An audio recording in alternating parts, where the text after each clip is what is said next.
The widow of an Air Force pilot was terrified of flying after her son dies in a crash, but her small son persuaded her to buy airplane tickets.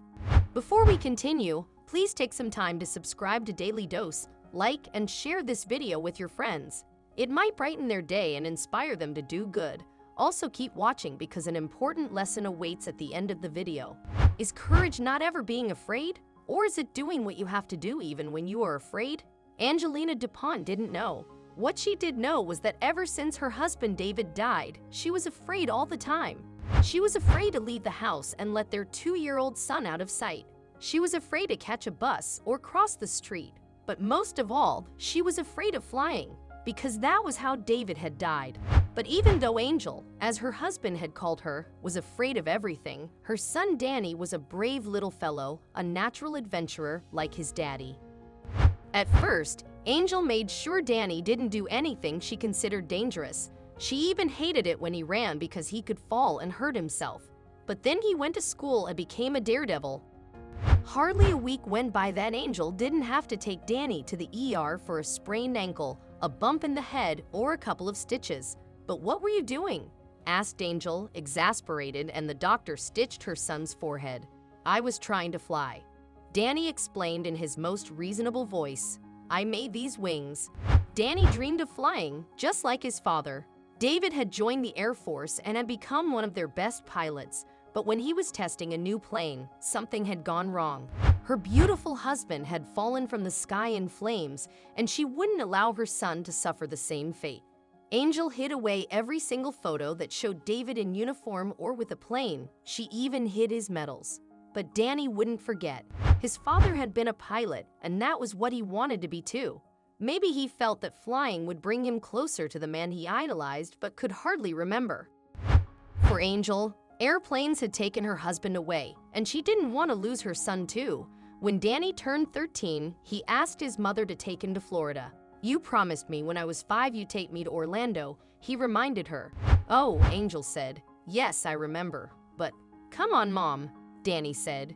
"You always say a promise is a promise."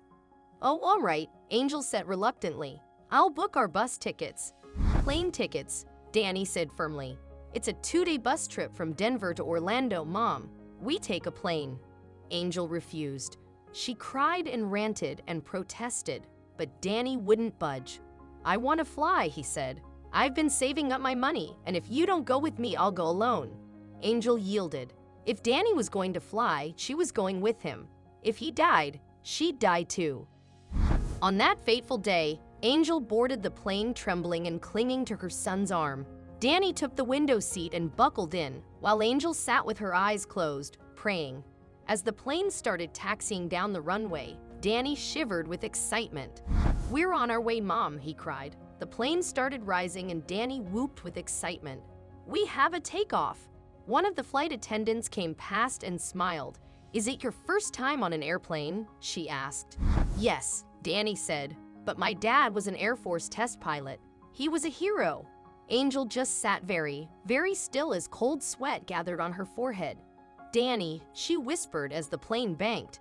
"Danny, I'm so scared." Danny took her hand and squeezed it tight. "Mom," he said. "Mom, look." He pointed out of the window where the plane soared above gilded cotton candy clouds. "This is what Dad loved," he said softly. "It's like touching heaven." He wasn't afraid because he knew there is a God, because he was near him every day. When you see this, how can you be afraid?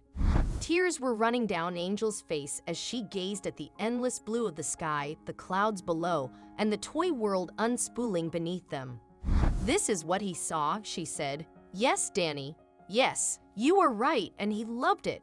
For the rest of the flight, Angel sat holding Danny's hand and looking out the window. When the attendant came around again, Danny was in for a surprise. "Listen," she said.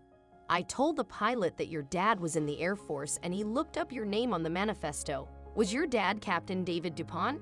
"Yes," Danny said. "How do you know?"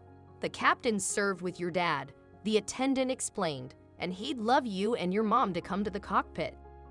Angel was still nervous, but she wanted to meet a friend of David's, so she agreed to go to the cockpit with Danny. The captain welcomed them with a big smile.